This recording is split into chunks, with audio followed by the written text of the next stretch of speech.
The driving test has undergone its biggest shake-up since the theory exam was first introduced more than 20 years ago. Officials say it now gives a better assessment of a learner's ability. It makes me feel nervous just talking about it. To explain the changes, with me now is McIntosh, Chief Executive of Red Driving School, which teaches thousands of people up and down the country every year. Is this a good thing, Ian? Yes, it's a very good thing. It's good to be up to date. It's teaching people or assessing people's driving skills in the real world. So the things that are gone are reversing around a corner, which I had to do. Yes. The three-point turn is still there. Yeah. But being brought in is learning to use a sat-nav. Is that going to make things safer?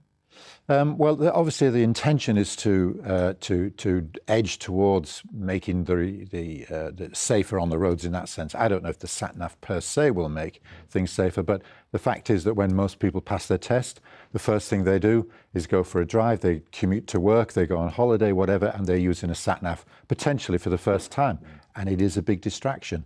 So this way, students are being taught how to cope with the distraction of a sat-nav, and then they're being assessed on it during the test. Do you think there are still some things that are missing from a learner's repertoire and the test as well?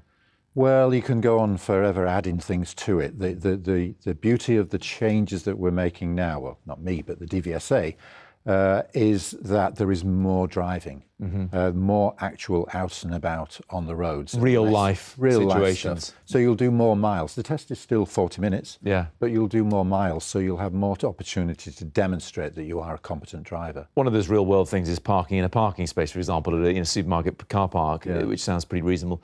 What about driving on a motorway? That's been mooted, but still not a part of the learning experience. It's not. The legislation doesn't allow learners yet on the motorway. Of course, you can do that after your test, after you're qualified, have some lessons on the motorway, which is probably not a bad idea.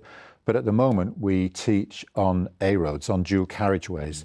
And in a way, Matt, they're more dangerous than motorways. What about vulnerable road users, though? What about cyclists? People know I've got a bugbear about this. There's still nothing in the test specifically to make drivers aware of who's around them enough. Well, there is, in the sense that one of the key things that people fail their test on is a lack of observation. So if they're not looking for cyclists, motorcyclists and other road users, they may well fail. So observation is something that's very much appraised. That said, in our business, we have a free cognitive system that includes the cycling module. Okay. So we take cycling very seriously. All right. Ian, many thanks. Good to see you. Thank you very much. Still to come on 5 News Tonight.